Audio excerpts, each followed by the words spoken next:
இயேசு கிறிஸ்துவின் இனிய நாமத்தில் ஜெபிக்கிறோம் எங்கள் நல்ல பிதாவே, ஆமென். அல்லேலூயா.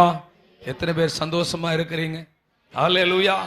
இந்த மாதத்திலே கர்த்தர் நமக்கு தந்ததான வார்த்தை சங்கீதம் 102 சங்கீதம் 13வது வசனத்திலே, தேவரீர் எழுந்தருளி சியோனுக்கு இறங்குவீர், அதற்கு தயை செய்யும் நேரமும் குறித்த காலமும் வந்தது என்ற வார்த்தையை ஆண்டவர் நமக்கு தந்திருக்கிறார். ஆமென். அதற்கு தயை செய்யும் காலமும் அதற்காக குறித்த நேரமும் வந்துவிட்டது. இந்த வார்த்தையை ஆண்டவர் நமக்கு தந்தார்.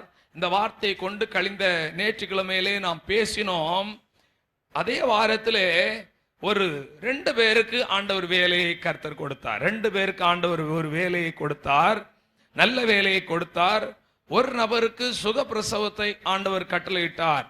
அப்படியாக ஒரு 3 காரியங்களை 3 நாளிலே கேட்பதற்கு, 3-4 நாட்களிலே கேட்பதற்கு ஆண்டவர் கிருபை செய்திருக்கிறார். இன்னும் நான் நம்புகிறேன், ஆண்டவர் எழுந்தருளி தயை செய்து கொண்டிருக்கிறார் என்று நான் நம்புகிறேன்.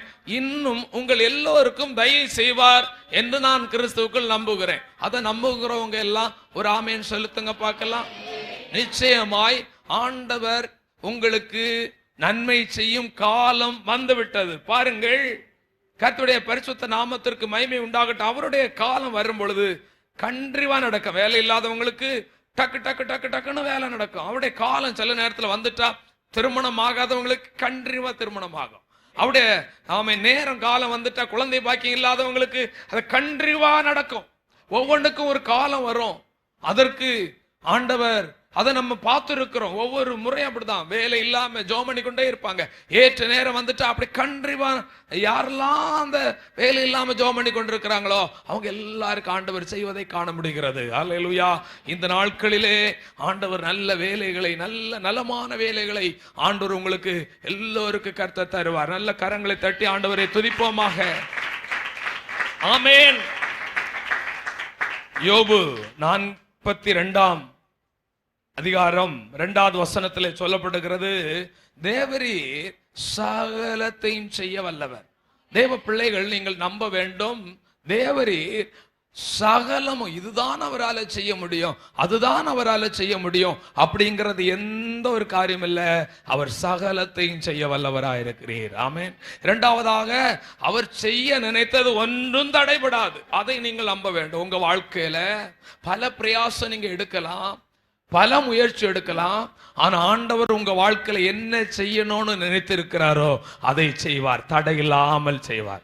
எத்தனை பேர் விசுவாசிக்கிறவங்க எல்லாம் நீங்க கர்த்தருடைய வார்த்தை வரும்போது ஒரு ஆமென் அல்லேலூயா செலுத்தி அதை நீங்க அப்படியே பெற்றுக்கொள்ள வேணும். அது அப்பொழுது அப்படியே அது உங்கள் வாழ்க்கையில அது நடக்கும். ஆமென்.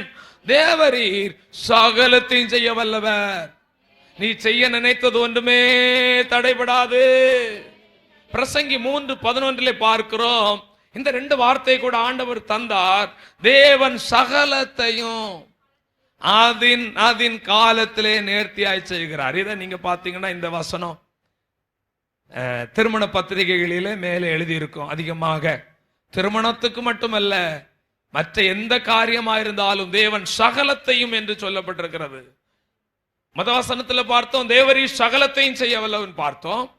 இங்கு பார்க்கிறோம், தேவன் சகலத்தையும் அதின் காலத்திலே நேர்த்தியாய் உங்கள் வாழ்க்கையிலே செய்ய வல்லமுள்ள தேவனாய் இருக்கிறார். சகலமும் நடக்கும்.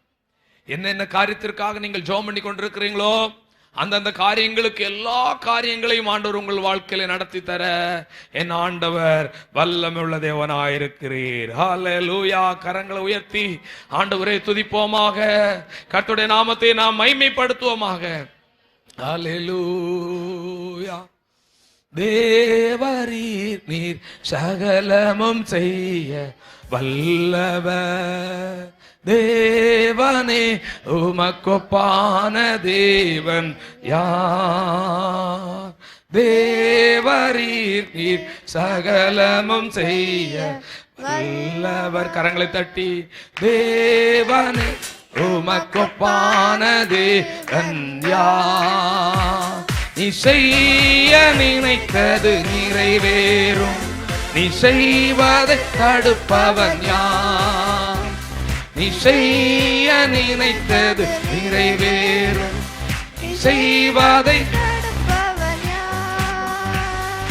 தேவரீர் சகலமும் செய்ய வல்லவர் வல்லவர் தேவன் உமக்கொப்பானதே யார்?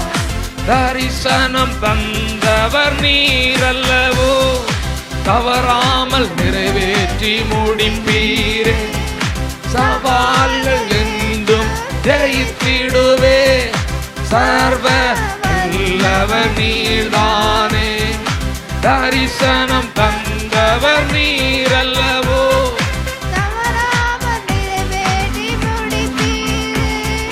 சவால்கள் என்றும் ஜெயித்திடுவே, சர்வ வல்லவர் நீர்தானே. தேவரீர் நீர். சேர்ந்து பாடுவோம். வல்லவர் தேவன் உமக்கொப்பான, தடைகளை உடைப்பவர் நீர்தானே. தடுப்பவர் எவரும் இங்கில்லையே. கடலையும் ஆற்றையும் கடந்திடுவே, கண்மலையே உம்மை துதித்திடுவே. தடைகளை உடைப்பவர் நீர்தானே. தடுப்பவர் எவரும் இங்கில்லையே. கடலையும் ஆற்றையும் கடந்திடுவே, கண்மலையே உம்மை துதித்திடுவே. தேவரீர் சகலமும் செய்ய வல்லவர் வல்லவர் தேவன்.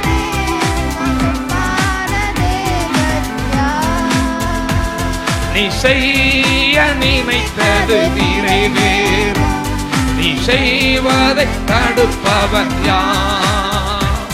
நீ செய்வதை தடுப்பவர் யார்? தேவரீர் சகலமும் செய்ய வல்லவர் தேவன் உமக்கொப்பான தேவன் யார்? அல்லேலூயா. உங்க வாழ்க்கையில தேவன் எதெல்லாம் செய்ய விரும்புகிறார்? உங்களை ரட்சிக்கும் போதே, உங்களை பேர் சொல்லி அழைக்கும் போதே உங்கள் வாழ்க்கையில இதெல்லாம் செய்ய வேண்டும் என்று ஆண்டவர் விரும்பி இருப்பார். அதெல்லாம் ஆண்டவர் செய்து முடிப்பார். அதெல்லாம் செய்து முடிப்பார். எனக்காக யாவையும் செய்து முடிப்பார். எனக்காக யாவையும் செய்து முடிக்கிற தெய்வத்தை நோக்கி நான் கூப்பிடுவேன் என்று சொல்லி வசனம் சொல்லுகிறது. அருமையான கர்த்தருடைய பிள்ளைகளே, அவர் உங்கள் வாழ்க்கையில் எல்லாவற்றையும் செய்வார். நாம் அவருடைய தயையை பெற வேண்டுமானால், அவருடைய தயையை பெற வேண்டுமானால், அவருடைய தயையை பெறுவதற்கு நாம் பாத்திரவான்களாக இருக்க வேண்டும். ஆண்டவர் தயை என்று சொன்னால் நன்மை செய்ய வரக்கூடியதான விருப்பம். தேவதயை என்றால் நன்மை செய்ய தேவன் கொண்டுள்ள விருப்பம். ஆண்டவர் உங்கள் வாழ்க்கையில நன்மை செய்ய வேண்டுமானால், அந்த தயையை ஆண்டவர் உங்கள் மேல் வைக்க வேண்டுமானால், அதற்கு நான் ஒரு பாத்திரவானாக இருக்க வேண்டும். அதற்கு நான் ஒரு பாத்திரவானாக இருக்க. பாத்திரவான் என்று சொன்னால் என்ன? தகுதியானவன். பாத்திரவான் என்று சொன்னால் என்ன? தகுதியானவன். அருமையான கர்த்தருடைய பிள்ளைகளே, இன்றைக்கு நாம் அதை தான் நாம் பார்க்க போகிறோம். 2 தெசலோனிக்கேயர் புத்தகத்திலே அந்த தெசலோனிக்கேயர் சபையை குறித்து பவுல் அந்த சபைக்கு எதற்காக ஜெபிக்கிறார்? 2 தெசலோனிக்கேயர் 1ஆம் அதிகாரம் 12வது வசனத்தை நீங்கள் படித்து பார்க்கும் பொழுது,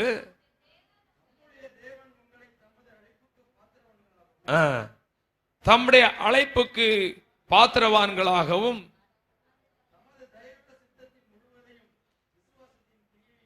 தமது தயவுள்ள சித்தம், அவருடைய விருப்பம் முழுவதையும் விசுவாசத்தின் கிரியையும் பலமாய் உங்களிடத்திலே நிறைவேற்றவும் வேண்டும் என்று எப்பொழுதும் உங்களுக்காக வேண்டிக் கொள்கிறேன். இந்த சபை மக்கள் கர்த்தருடைய தயவை அவர் பெற்றவர்களாக இருக்க வேண்டும். இன்றைக்கு இந்த வார்த்தை கேட்கிற தேவ பிள்ளைகள், நீங்கள் கர்த்தருடைய தயவை பெறுவதற்கு பாத்திரவான்களாக இருக்க வேண்டும். ஆண்டவர் எதையெல்லாம் தேவன் தம்முடைய சித்தத்தின்படி உங்கள் வாழ்க்கையிலே அந்த தேவ தயவை கர்த்தர் செய்ய விரும்புகிறாரோ அதெல்லாம் நீங்கள் பெறுவதற்கு நீங்கள் பாத்திரராக இருக்க வேண்டும் என்று சொல்லி நாம் ஜெபிக்க வேண்டும். நான் ஜெபிக்க வேண்டும், ஆண்டவரே நீர் உம்மிடத்திலிருந்து நான் தயவை பெறுவதற்கு என்னை தகுதி உள்ள பாத்திரமாய் மாற்றும் ஆண்டவரே. ஆண்டவரே நான் ஒரு பாத்திரவானாக நான் இருக்க வேண்டும் ஆண்டவரே. உம்முடைய இரக்கத்தை பெற, உம்முடைய தயவை பெற நான் ஒரு பாத்திரவானாக என்னை மாற்றும். அப்படி ஜெபிக்க வேண்டும். பவுலும் ஒரு சபை அப்படிதான் இருக்க வேண்டும் என்று சொல்லி அவர் ஜெபிக்கிறார்.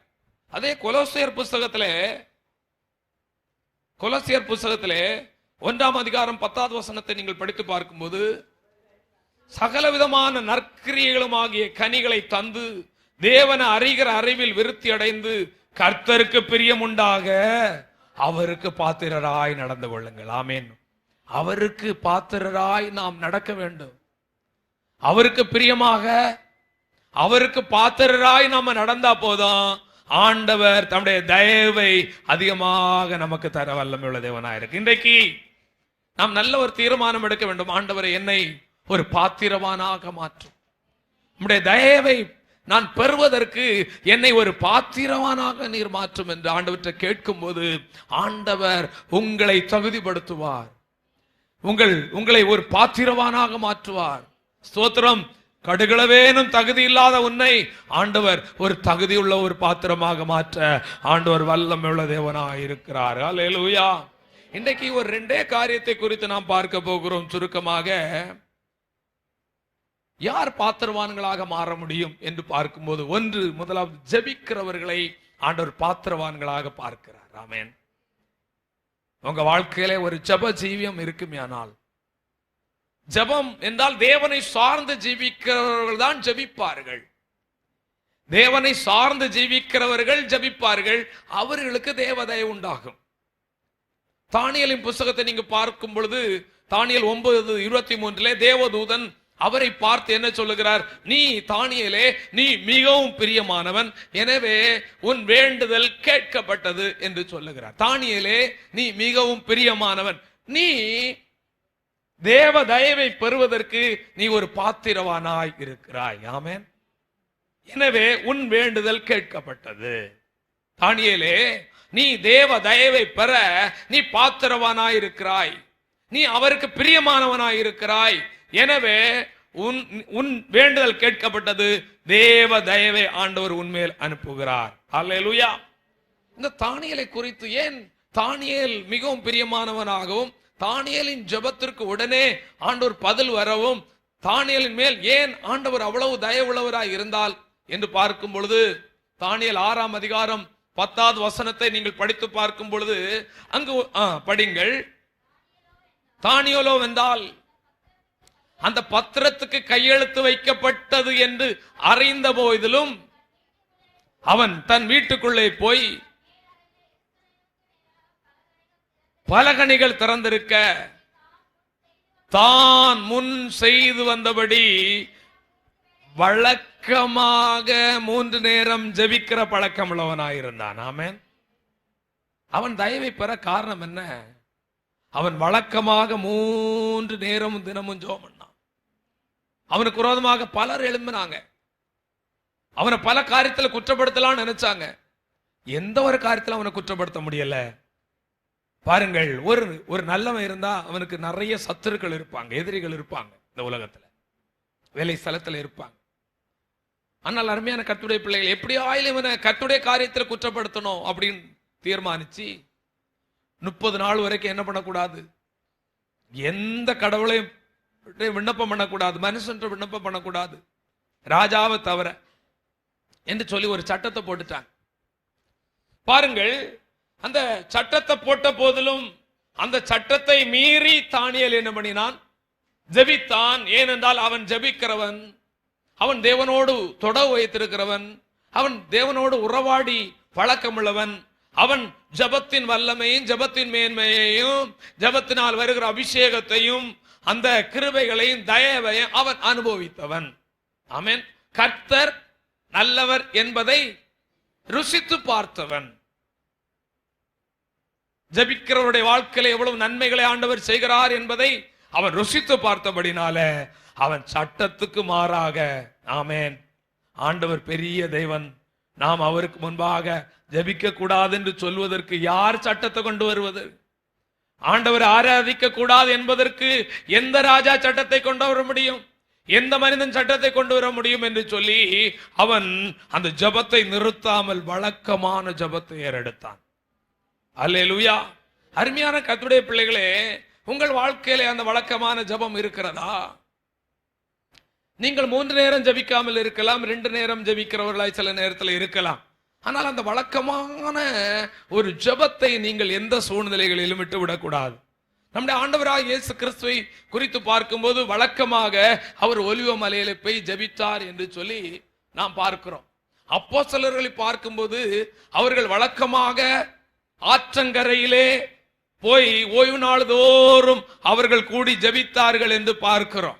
அருமையான கர்த்தருடைய பிள்ளைகளே, இந்த தானியேலும் அப்படிதான். அவன் வழக்கமாக 3 நேரம் ஜெபிக்கிறவன். எந்த தடை வந்தாலும், தடை வராமல் இருந்தாலும், எந்த சூழ்நிலை எதிராக இருந்தாலும் அவன் அப்படி பழகிவிட்டான்.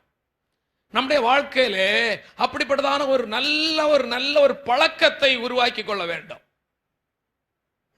வழக்கமான ஜெபம் நம்ம வாழ்க்கையில அவசியமாக ஒன்றாக இருக்கிறது. பாருங்கள், சமீப காலமாக அரசியல் கூட்டங்கள் கழிந்த நாட்களிலே ஒரு அரசியல் கூட்டத்திலே 41 பேர் மரித்த போது இப்பொழுது கவர்மெண்ட் அதிகாரிகள் எல்லாம் சேர்ந்து அரசியல் கூட்டம் நடத்த வேண்டுமானால் அதற்கு ஒரு வழிகாட்டு நெறிமுறையை இன்றைக்கு ஏற்படுத்தி விட்டார்கள். ஆமென். அது எந்த அரசியல் கட்சிக்காரங்க கூட்டம் நடத்தினாலும் அதற்கு ஒரு வழிகாட்டு நெறிமுறையை பின்பற்றி தான் என்ன பண்ண வேண்டும்? அந்த கூட்டத்தை நடத்த வேண்டும். அருமையான கர்த்தருடைய பிள்ளைகளே, அப்படியானால் தேவனுடைய பிள்ளைகளாகிய நாம் ரெகுலராகவே வழக்கமாகவே ஆண்டவரோடு நாம் ஜெபிப்பதற்கு நமக்கென்று ஒரு வழிகாட்டு நெறிமுறையை நாம் என்ன பண்ண வேண்டும்? திட்டமிட வேண்டும். ஆமென். நமக்கென்று ஒரு வழிகாட்டு நெறிமுறை, உங்களுக்கென்று, உங்கள் ஒவ்வொருவருக்கென்றும் ஒரு வழிகாட்டு நெறிமுறையை நீங்களே என்ன பண்ண வேண்டும்? வகுத்து திட்டமிட்டு வைத்திருக்க வேண்டும். வாரத்துக்கு ஒரு நாள் சபையிலே உபவாச ஜெபம் நடக்கிறது என்றால் எந்த ஒரு மனிதனும் உங்களை தடுக்க கூடாது. நீங்கள் என்ன பண்ண வேண்டும்? வாரத்துக்கு ஒரு நாள் உபவாசம், ஒரு நேரமாயிலும் நான் உபவாசம் பண்ணி ஜெபம் பண்ணுவேன். காத்திருப்பு ஜபத்துல நான் வருவேன். ஒரு மாதத்துக்கு ஒரு முறை இரவு ஜபத்துல வருவேன். இதெல்லாம் நீங்க என்ன பண்ண வேண்டும்? இன்றைக்கு போய் உங்க டைரியில எழுத வேண்டும். இந்த காரியத்தை நான் என்ன பண்ணுவேன்? நான் செய்வேன். ஜெபிப்பதற்கென்று சொல்லி ஒரு குறித்த நேரத்தை நான் திட்டமிடுவேன். ஆமென். நம்முடைய சபையில கூட நீங்க பேர் எழுதி கொடுத்திருப்பீங்க.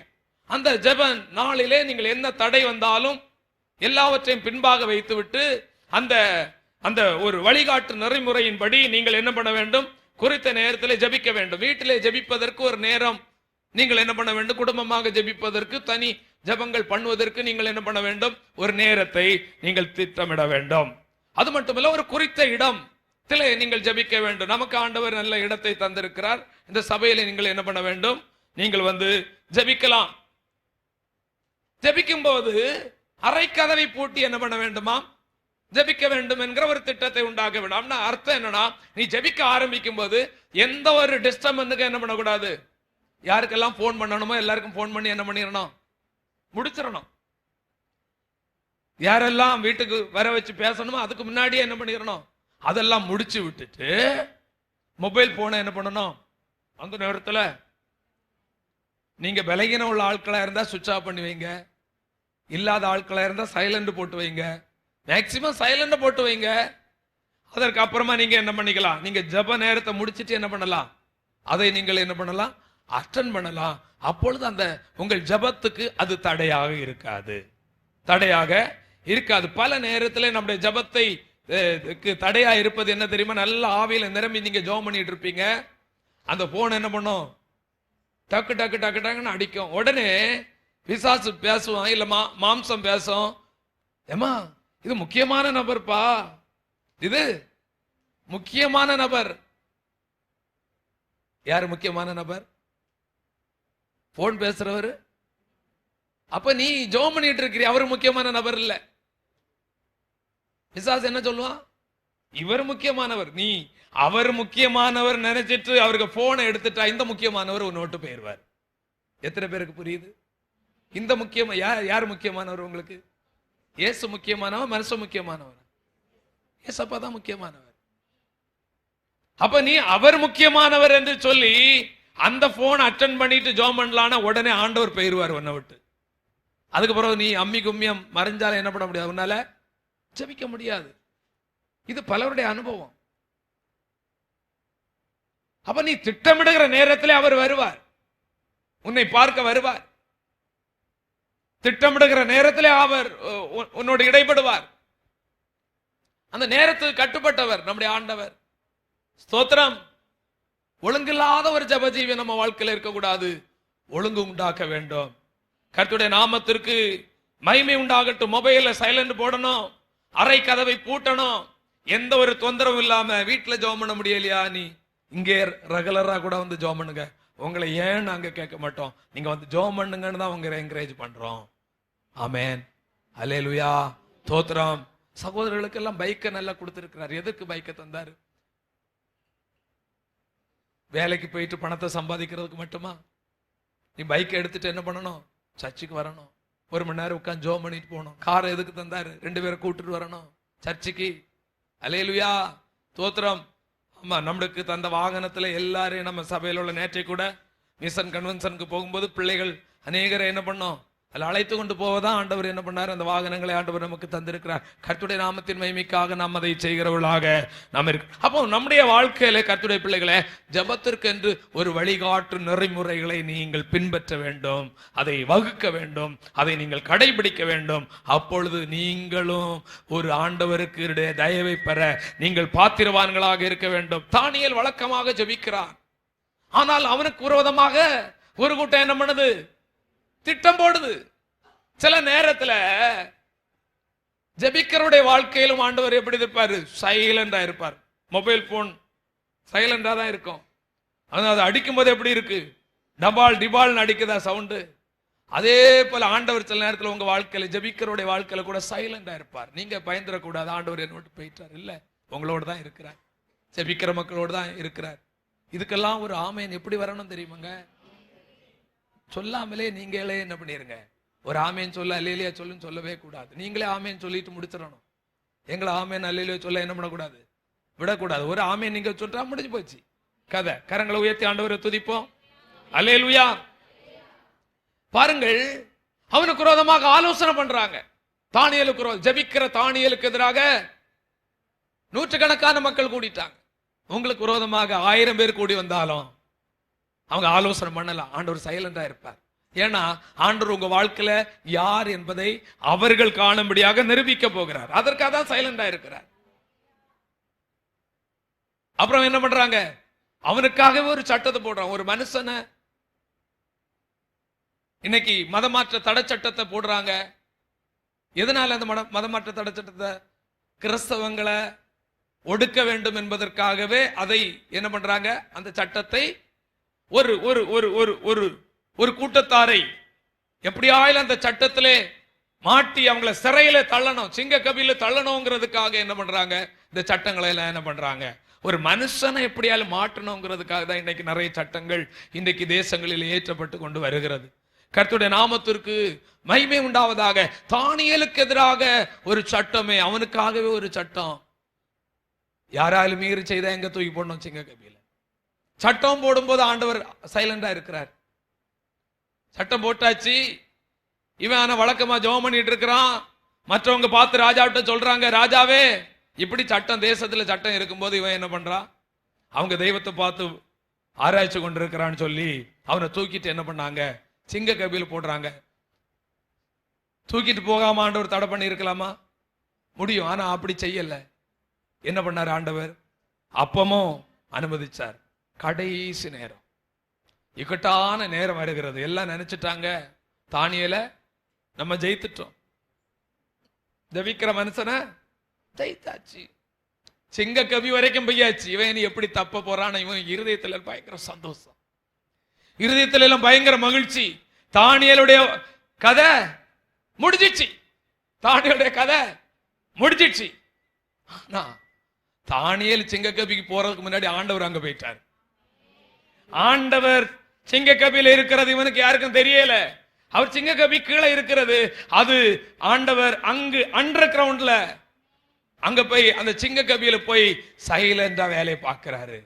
இவனுக்கெல்லாம் தெரியல, ராஜாவுக்கும் தெரியல. ராஜாவுக்கும் ஒரு சின்ன ஒரு அவன் மரிச்சிருப்பான் தான் ஒரு நம்பிக்கை. காலையில போய் நீ இடைவிடாமல் ஆராதிக்கிற உன் தேவன் தானியேலே உன்னை தப்புவித்தாரா என்று கேட்கும்போது அங்கிருந்து ஒரு சத்தம் வருகிறது, ராஜாவே நீர் என்று வாழ்க, நான் ஒரு தவறும் செய்யல, ஏனென்றால் என் தேவாதி தேவன் இந்த சிங்கத்தின் வாயை கட்டி போட்டார்.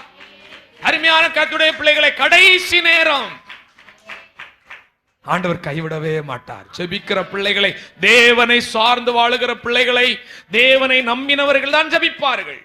தேவனை சார்ந்து ஜெபிக்கிறவர்கள் தான் ஜெபிப்பார்கள். அப்படிப்பட்ட பிள்ளைகளை ஆண்டவர் கைவிடவே இல்லை. அல்லேலூயா. அதே சிங்கம் தான் அவனை தூக்கிட்டு கொண்டு போட்டவன் யாரெல்லாம் தவறா இவனை குற்றம் சாட்டுறாங்களோ எல்லாரையும் தூக்கி என்ன பண்ணாங்க, கீழே போட்டு கீழே போய் சேரதுக்கு முன்னாடி சிங்கம் அவனுடைய எலும்புகளை எல்லாம் என்ன பண்ணிட்டு நொறுக்கி போட்டது. ஆனா தானியேல தொடவே இல்லை. அல்லேலூயா. சிங்கத்தின் வாயை கட்ட முடியும், கரடியின் வாயை கட்ட முடியும், பாம்பின் வாயை கட்ட முடியும், சர்ப்பத்தின் வாயை கட்ட முடியும். ஆமேன். ஆண்டவரால கூடாத காரியம் ஒன்றுமே இல்லை. ஆண்டவரால கூடாத காரியம் ஒன்றுமில்லை. ஜெபிக்கிற தேவ பிள்ளையே, உனக்கு விரோதமாய் 1000 பேர் எழும்பி வரலாம், 10,000 பேர் எழும்பி வரலாம், ஆனால் ஒன்றும் ஒருவரும் உங்களை சேதப்படுத்த முடியாது. உங்களுக்கு விரோதமாய் யாரால் எழும்பினானா, உங்களுக்கு விரோதமாய் உருவாக்கப்படுகிற எந்த ஒரு ஆயுதம் வாய்க்காமே போகுமே தவிர உன்னுடைய தலையில் உள்ள மயிரெல்லாம் எண்ணப்பட்டிருக்கிறது. ஒன்றை ஒன்று மேற்கொள்ள முடியாது. நீ சர்ப்பங்களையும் தேள்களையும் மிதிப்பாய், சத்துடைய சகல வல்லமை மேற்கொள்வாய். செபிக்கிற தேவ பிள்ளைகளோடு கர்த்தர் இருக்கிறார். அப்படியானால் இன்றைக்கு அருமையான கர்த்தருடைய பிள்ளைகளே, நம்முடைய வாழ்க்கையிலே இருக்க வேண்டிய அவசியமான ஒன்று வழக்கமான ஜபம். ஜபத்திற்கு ஒரு வழிகாட்டு நெறிமுறை. சில நேரம் ஜபத்திற்கு பதில் வராத போல தான் இருக்கும், சூழ்நிலை எதிராக இருக்கும், அழுது அழுது கண்ணீர் வெடிச்சு கடைசி சொட்டு கண்ணீர் கூட இல்லாத அளவுக்கு நம்ம வாழ்க்கையில ஒரு பெருமூச்சு தான் இருக்கும். அந்த அளவுல போனாலும் ஆண்டவர் இப்போ என்ன பண்றாரு, மகிமைப்படுறாரு. ராஜா என்ன சொல்றாரு, தானியேலின் தெய்வமே தெய்வம். சாத்ராக் மேசாக் ஆபேத்நேகோவை கட்டினாங்க, ஆண்டவர் அமைதியா இருந்தாரு. தூக்கி கொண்டு போனாங்க, ஆண்டவர் அமைதியா இருந்தாரு. ஆனா அந்த அக்கினி சூளையில போட்டாங்க, ஆண்டவர் அவருடைய வேலையை காமிச்சிட்டாரு. அங்க போயிட்டார், அக்கினி சூளையில போயிட்டாரு. யாரை காப்பாற்றுவதற்கு? சாத்ராக் மேசாக் ஆபேத்நேகோவை காப்பாற்றுவாங்க போயிட்டாரு.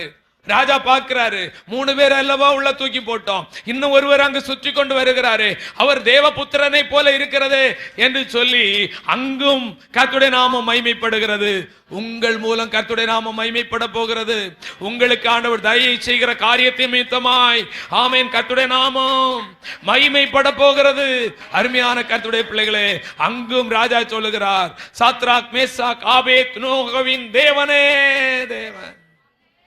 வாழ்க்கையில, கிறிஸ்தவ வாழ்க்கையில இப்பட்டமான இக்கட்டான சூழ்நிலைகளை அனுபவித்து அந்த இடத்துல ஆண்டவர் கிரியை செய்யும் போதுதான் தெரியும் நம்முடைய தேவன் எவ்வளவு வல்லமையுள்ள தேவனாயிருக்கிறார், நம்முடைய தேவன் எவ்வளவு பராக்கிரமம் நிறைந்தவராயிருக்கிறார், அவர் எழுந்தருளும் போது எவ்வளவு மகிமையான காரியங்களை செய்வார் என்று அப்பொழுதுதான் தெரியும். அல்லேலூயா. ஆமென். சூழ்நிலையில எந்திரா இருக்கும், கைவிடப்பட்டது போல இருக்கும். நீங்க ஜெபிக்கிற பிள்ளைகள் நீங்க பதறவே கூடாது. ஆனா உன் வாழ்க்கையில அதிகமாக ஜெபிக்க நேரங்களை திட்டமிட்டு வீட்டிலோ சபையிலோ உள்ள அதிகமாக ஆண்டவர் இந்த நாட்களில் நம்மோடு ஆண்டவர் இடைப்பட்டு கொண்டிருக்கிற காரியம் அதிகமாக நீ ஜெபிக்க வேண்டும். அதனாலதான் நம்ம என்ன பண்றோம், உபவாச நாட்களை என்ன பண்றோம், நேரங்களை ஒதுக்கி இந்த ஜபல்ல எல்லாம் என்ன பண்றோம், நம்ம வந்து கலந்து கொள்ற காரணம் என்ன, தேவ தயவை நாம் பெற்றுக்கொள்ள வேண்டும். இரண்டாவதாக பார்க்கும்போது தேவனுடைய ராஜ்யம் கட்டுகிறவர்கள் ஆண்டவருக்கு பாத்திரவான்களாக இருப்பார்கள். தேவனுடைய ஒன்று ஜெபிக்கிறவர்கள் கர்த்தருக்கு பாத்திரவான்களாக இருப்பார்கள். இரண்டாவதாக தேவனுடைய ராஜ்யம் கட்டுகிறவர்கள் ஆண்டவருக்கு பாத்திரவான்களாக இருப்பார்கள். லூக்கா சுவிசேஷ புஸ்தகத்தில் ஒரே ஒரு நபரை குறித்து பார்த்து நாம் முடிப்போம். லூக்கா சுவிசேஷ புஸ்தகம் 7ஆம் அதிகாரத்தை நீங்கள் எடுத்துக்கொண்டால், லூக்கா சுவிசேஷ புஸ்தகம் 7ஆம் அதிகாரத்தில் 2 வசனத்தை நீங்க படித்து பார்க்கும்போது, 100க்கு அதிபதியாகிய ஒருவனுக்கு பிரியமான வேலைக்காரன் வியாதிப்பட்டு மரண அவஸ்தையா இருந்தான். அதாவது 100க்கு அதிபதியுடைய வேலைக்காரன் ஒருவன் வியாதிப்பட்டு மரண அவஸ்தையா இருந்தான். இயேசுவை குறித்து கேள்விப்பட்ட போது அவர்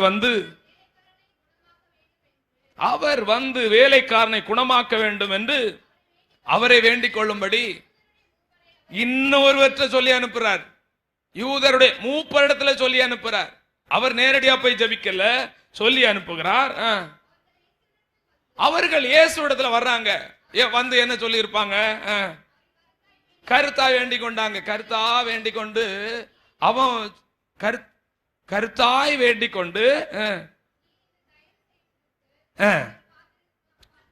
அவங்க என்ன சொல்றாங்கன்னா, எசப்பா, இந்த 100க்கு அதிபதி வேலைக்காரன் மரணத்துக்கு ஏதுவான வியாதியா இருக்கிறான். ஆனா நீங்க அவனை சுகப்படுத்துவதற்கு அவன் பாத்திரவானா இருக்கிறான்.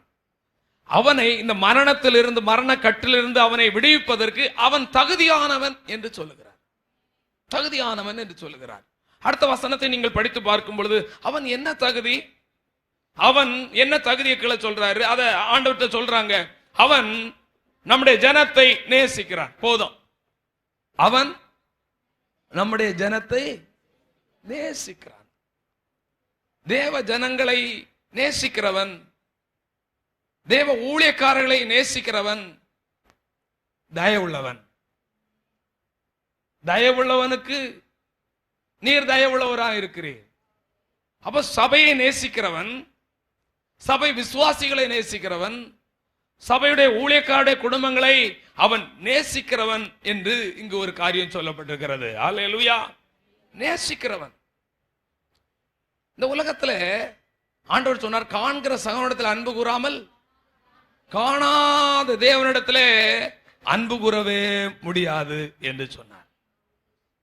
அன்பு கூறாதவன் பகைக்கிறான். 1 யோவான் 4:20 நீங்கள் படித்து பார்க்கும் பொழுது, 1 யோவான் 4:20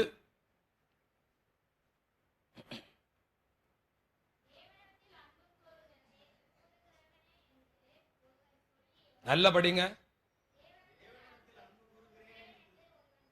தேவனிடத்திலே அன்பு கூறுகிறேன் என்று ஒருவன் சொல்லியும் தன் சகோதரை பகைத்தால் அவன் பொய்யன்.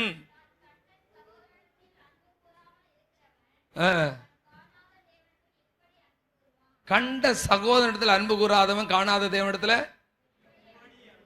பக்கத்து வீட்டுல சண்டை, எப்படி தேவனிடத்தில் அன்பு கூற முடியும்? சக விசுவாசியோடு பேசுறது இல்ல, எப்படி தேவனிடத்தில் அன்பு கூற முடியும்? வீட்டில் இருக்கிறவங்களே மாறி மாறி பேசுறது இல்ல, ஒரு தவறு செய்தா மன்னிக்கிறது இல்ல, விட்டு கொடுக்கிறது இல்ல, மாறி மாறி பேசுறது இல்ல, வைராக்கியம் வைத்திருப்பது. நீ செத்தாலும்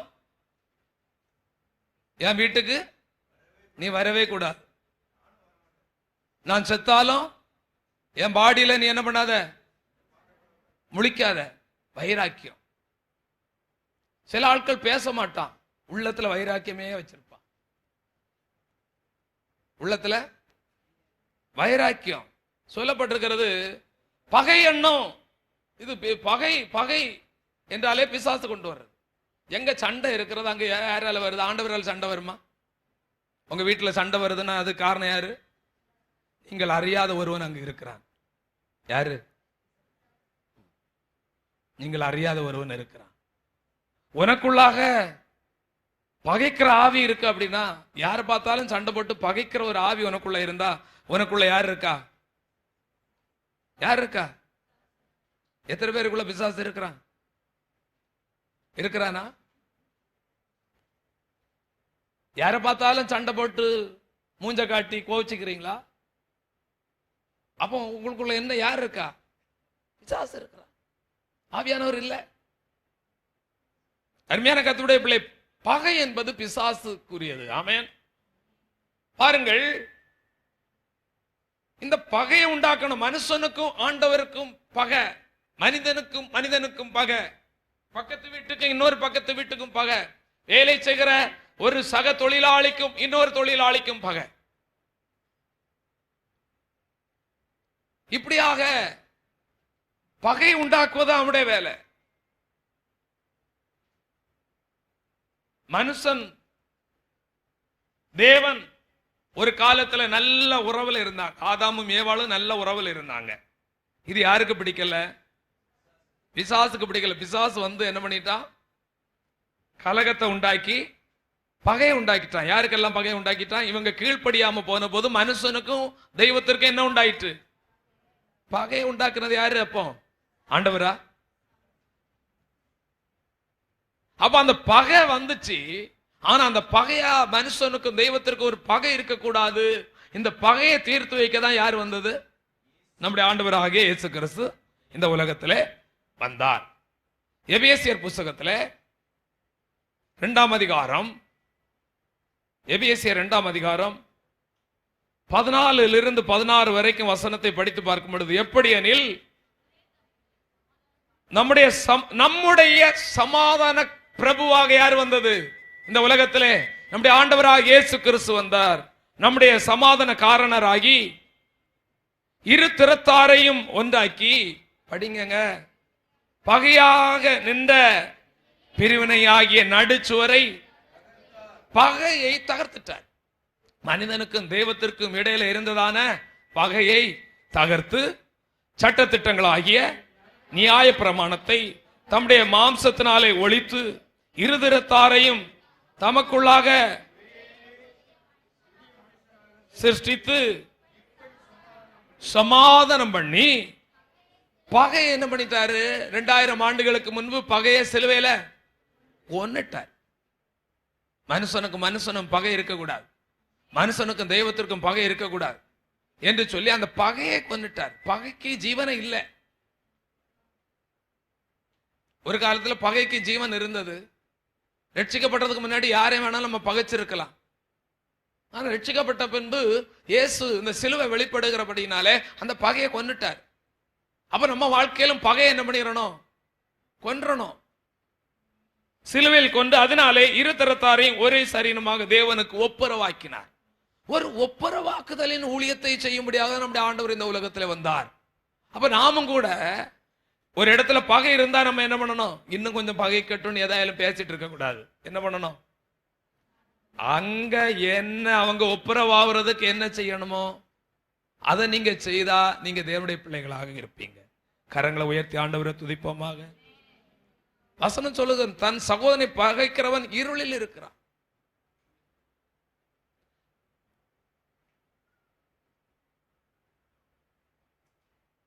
அவன் தேவனால் உண்டானவன் அல்ல. தன் சகோதரனை பகைக்கிறவன் தேவனால் உண்டானவன், அவன் மனுஷ கொலைபாதகன். 1 யோவான் 3ஆம் அதிகாரம் 12வது வசனத்தை நீங்க படித்து பார்க்கும்போது, 1 யோவான் 3:12,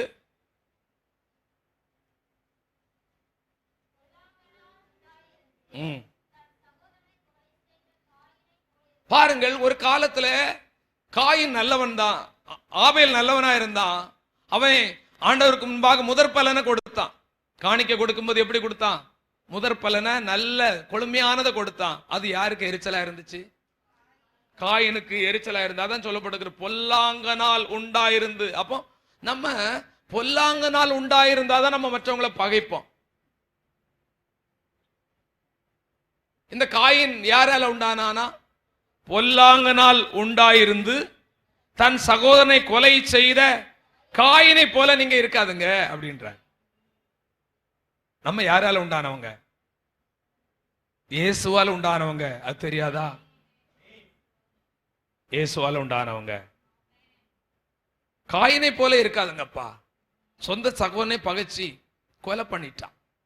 புதிய ஏற்பாட்டு காலத்துல தன் சகோதரனை காரணம் இல்லாமல் பகைக்கிறவனே கொலைக்காரன்.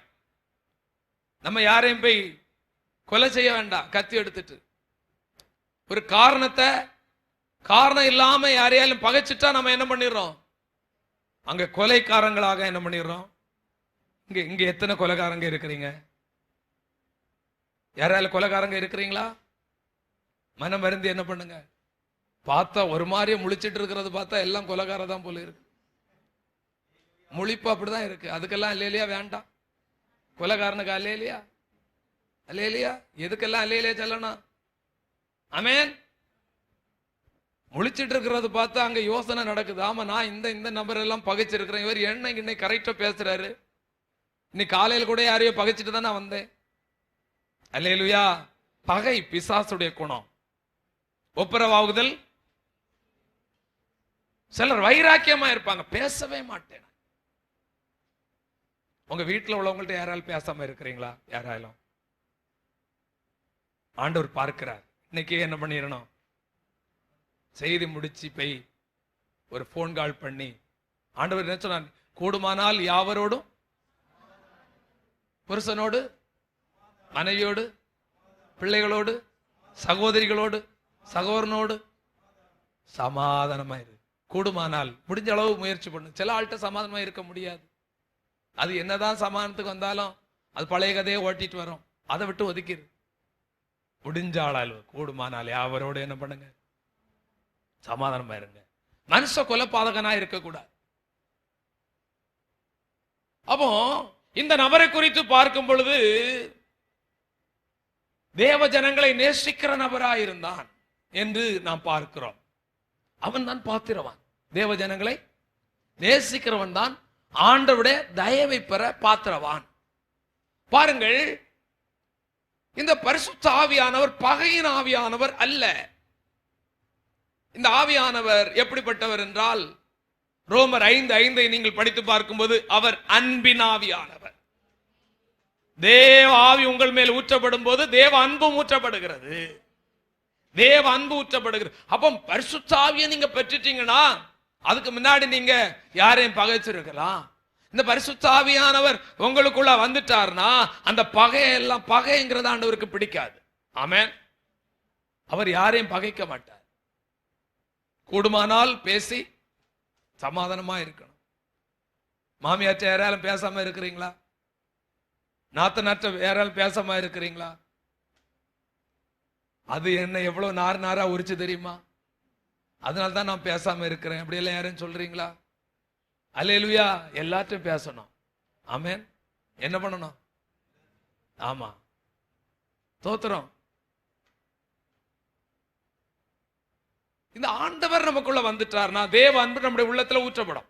தேவ அன்பு ஊற்றப்பட்டா மற்றவங்களோட சமாதானமா இருப்போம். அல்லேலூயா. ஒரு நேரத்தில் ஏதாவது ஒண்ணு வந்தாலும் அடுத்த நேரத்தில் ஒப்புரவாவி சூரியன் அஸ்தமிக்கும் முன்பு உன் கோபம் தனிய கடவுது என்று சொன்னது போல ஒரு மரமாயிருவோம். அப்போ பாருங்க, இந்த பரிசுத்த ஆவியானவர் வந்துட்டானா நம்ம துள்றதுக்கும் குதிக்கிறதுக்கும் நம்ம நினைக்க கூடாது.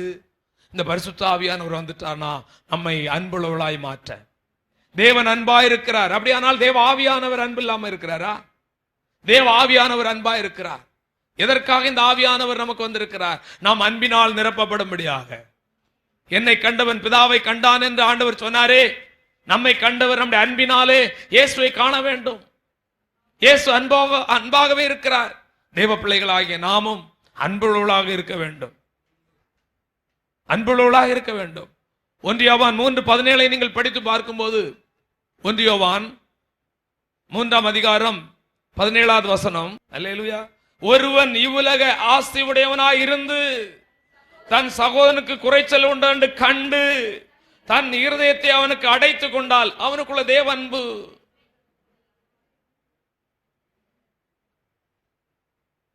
ஒரு பிச்சைக்காரன் வந்து உங்கள்கிட்ட வந்து சாப்பாடு கேட்கிறான். பானையில சாப்பாடு இருக்கு. சாப்பாடுல இருக்கும்போது நான் ஜெபம் பண்ணிக்கிறேன், கர்த்தர் பார்த்துடுவாரு அப்படின்னு சொன்னா இது அன்பா? என்ன பண்ணணும்? பானையில் இருக்கக்கூடிய சாப்பாடை கொஞ்சம் எடுத்து, கொஞ்சம் கறி குழம்பெல்லாம் எடுத்து, கறி குழம்பும் இருக்கு சாம்பாரும் இருக்கு, நீங்க எதை எடுத்து ஊத்தணும்? ரெண்டையும் ஊத்து. அல்லேலூயா. சிலது வெஜ்ஜா இருக்கும், சில நான் வெஜ்ஜா இருக்கும். என்ன தலையில ஊத்திராத. அல்லேலூயா. சிலர் மிச்சம் மீதி இருக்கிறது பார்த்து ரசம் தான் இருக்கு, எடுத்து கொடு, ஆண்டவர் உனக்கு கொடுப்பார். எடுத்து கொடு. அதுதான் அன்புங்க.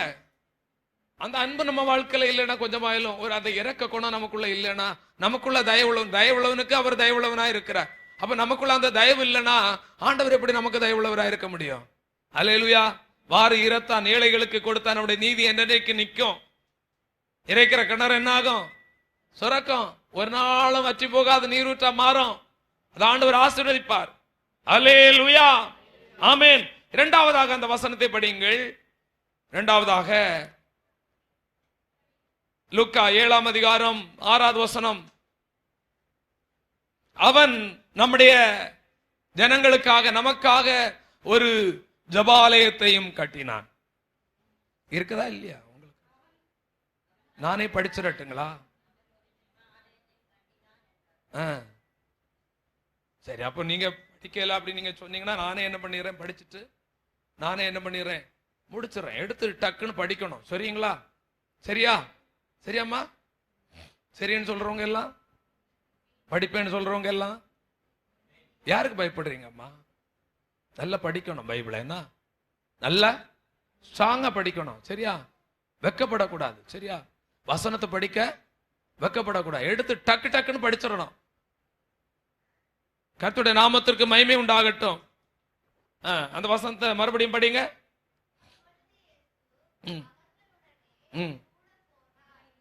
அதுக்கு முந்தின வசனம் சரியா போச்சுடா. சரி, நீங்க படிக்க வேண்டாமா? வேண்டாம். அவன் நம்முடைய ஜனத்தை நேசிக்கிறான், நமக்கு ஒரு ஜெபாலயத்தையும் கட்டினான். சரியா?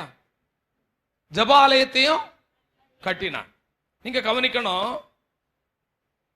இந்த ஜெபாலயத்தை கட்டினான் என்று சொன்ன உடனே ரெண்டு காரியத்தை சொல்லுகிறார்கள்.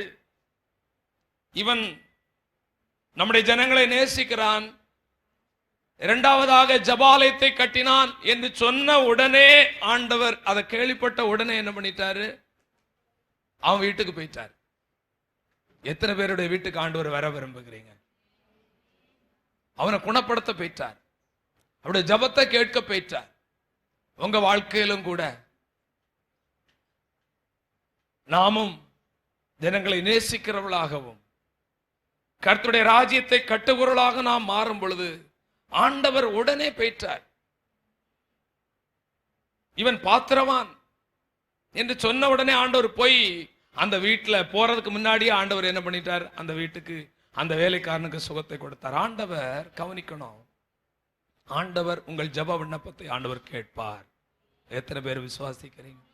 ஆண்டவர் உங்கள் ஜெப விண்ணப்பத்தை ஆண்டவர் கேட்க வேண்டுமானால் நீங்கள் ஒரு தயவுள்ள நபராயிருக்க வேண்டும்.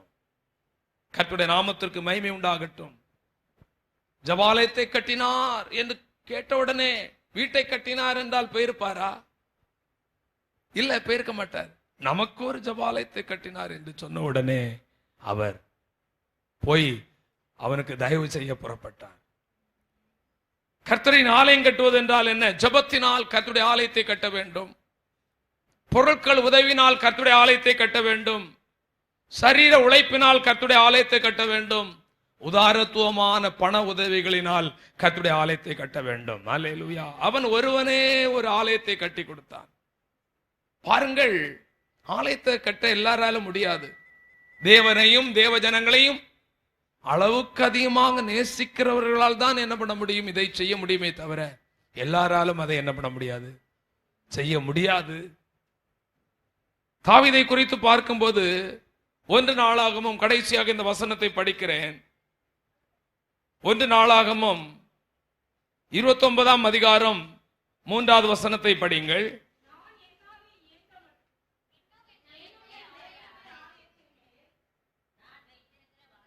நான் என்னுடைய தேவனுடைய ஆலயத்தின் மேல் வைத்திருக்கிற வாஞ்சையினால் பரிசுத்த ஆலயத்திற்காக நான் சவதரித்த, அப்படின்னா என்னன்னா நான் சம்பாதித்த, நான் என் கைகளினால் சம்பாதித்த அனைத்தையும் தவிர எனக்கு சொந்தமான பொன்னையும் வெள்ளியையும் பொன்னையும் தேவனுடைய ஆலயத்துக்கு அவன் என்ன பண்ணினானாம்? கொடுத்தான். எதனால அவனால கொடுக்க முடிந்து? தேவனுடைய ஆலயத்தின் மேல் நான் வைத்திருக்கிற வாஞ்சை. அவன் சொல்றான், கர்த்தருடைய ஆலயத்துக்கு போவோம் வாருங்கள் என்று சொன்ன போது எனக்கு மகிழ்ச்சியா இருந்தது, வாஞ்சை. கர்த்தருடைய ஆலயம் என்றால் அவருடைய இருதயத்தில் இருந்தது. அதான் அவன் சொன்னான், நான் ஒன்றை நான் கேட்டேன், அதே நான் நாடுவேன். கர்த்தருடைய மகிமை பார்க்கும்படியாக அவருடைய ஆலயத்தில் ஆராய்ச்சி செய்யும்படி ஜீவனுள்ள நாளெல்லாம் அவருடைய கர்த்தருடைய ஆலயத்துடைய வாசற்படியிலே காத்திருப்பதே தெரிந்து கொள்ளுவேன். கர்த்தருடைய ஆலயத்தின் மேல் அவ்வளவு வாஞ்ச. அதனால்தான் சாலமோன் கட்டுவதற்கு என்று சொல்லி இவன் சம்பாதித்த பொன் வெள்ளி எல்லாவற்றையும் கொடுத்தான். அவனுக்கு சொந்தமாயிருந்த ஏற்கனவே இருந்த எல்லாவற்றையும் கர்த்தருடைய ஆலயத்துக்கு கொடுத்தான். அல்லேலூயா. என்ற வசனம் அதை சொல்லுகிறது. பூமியிலே உங்களுக்கு ஆமென் பொக்கிஷத்தை சேர்த்து வைக்காதிருங்கள். அல்லேலூயா. நீங்கள் பூமியிலே எவைகளை கட்டுவீர்களோ அது பரலோகத்திலே கட்டப்பட்டிருக்கும். நீங்கள் பரலோகத்திலே பொக்கிஷத்தை சேர்த்து வையுங்கள் என்ற வசனத்தை அவன் அறிந்தபடினாலே இந்த உலகத்திலே அவன் என்ன பண்ணினான்? கர்த்தருடைய ஆலயத்துக்கு என்று கொடுத்தான். கர்த்தருடைய ஆலயத்தை கட்டுவதற்கு முன்பதாக நான் தூங்க மாட்டேன்னு சொல்லிட்டு அவன் என்ன பண்ணான்? கட்டில படுக்க மாட்டேன்னு சொல்லிட்டு பொருத்தனை பண்ணான். கட்டுவதற்கு ஒரு தீர்மானித்த போது ஆண்டவர் அவனை பார்த்து என்ன சொன்னார் தெரியுமா? நான் உன் வீட்டை கட்டுவேன் என்று சொன்னார். அருமையான கர்த்தருடைய பிள்ளைகளே, நீங்கள் இந்த ஆலயத்திலே வந்து இந்த ஆலயத்தை கட்டுவதற்கு எந்த அளவில் இதுவரை முயற்சி எடுத்தீங்களோ கர்த்தர் உங்கள் குடும்பத்தை கர்த்தர் கட்ட போகிறார். எல்லாரும் ஜப நிலையில் எழுந்து நின்று ஆமென். இன்னும் இந்த ஆலயத்தை கட்ட நீங்கள் உங்கள் உதாரத்துவத்தோடு நீங்கள் எழும்பும் போது உங்கள் பிள்ளைகளை கர்த்தர் கட்டுவார், உங்கள் வீட்டை கர்த்தர் கட்டுவார், உங்கள் ஆவிக்குரிய ஜீவத்தை கர்த்தர் கட்டுவார். எல்லாரும் ஆண்டவரை நோக்கி பார்த்து ஆண்டவரே நாங்கள் ஒரு பாத்திரவான்களாக இருக்கணும், நாங்கள் ஒரு பாத்திரவான்களாக இருக்கணும். கர்த்தருடைய தயவை பெற நாங்கள் எங்களை நீர் பாத்திரவான்களாக மாற்றும். எல்லாரும் ஒப்பு கொடுங்க, கண்களை மூடி. அங்க எங்க வேடிக்கை பார்க்க வேண்டாம். எல்லாரும் ஜப நிலையில் எழுந்து நின்று